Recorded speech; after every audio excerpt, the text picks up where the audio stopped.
Hello again and welcome back to Cooking with Katie. Today we are going to be making fancy grilled cheese. Now grilled cheese itself is not really any cause for a cooking video, but this one is a slightly fancier version. It's not too complicated. It's really just a couple additional ingredients that people usually have in their house anyways. And by we are going to be making this, of course I mean I have already made it. Mine is right here, but basically it's just a grilled cheese with tomato, some Parmesan grilled onto the bread with some garlic salt. So it's pretty simple. I'll teach you how to do it right now. So first what you're going to do is slice up some tomatoes. You want them pretty thin, not like I have here. I'm really bad at slicing tomatoes, so I always end up with huge slices in my sandwich.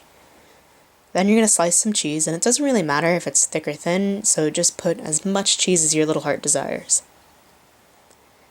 Then you have to prep the bread, so on each slice spread a little bit of butter, and you don't really need a whole lot because it's just to keep stuff from burning and to keep the Parmesan from sticking to the pan. Go ahead and sprinkle a little bit of Parmesan cheese and then garlic salt, and while I always advocate a heavy use of garlic, you don't want to add too much because it will ruin your sandwich, and you just end up tasting a whole lot of garlic and not really any cheese or tomato. Once your pan has had a chance to heat, you can go ahead and set down one of the prepped bread slices and then start adding your cheese and tomato. Then you put the other slice of bread on top and you let it sit for a while. You want to move it around the pan a bit with a spatula so that the Parmesan doesn't stick, and it will make it a lot easier to flip. Once the cheese melts a little, go ahead and flip it. The tomato will prevent the cheese from gluing the bread together though, so you need to be careful when flipping, otherwise you're going to end up with a face full of Parmesan. Once the cheese is melted a little bit more and the Parmesan has had a chance to grill on the other side, you can go ahead and take it out and serve.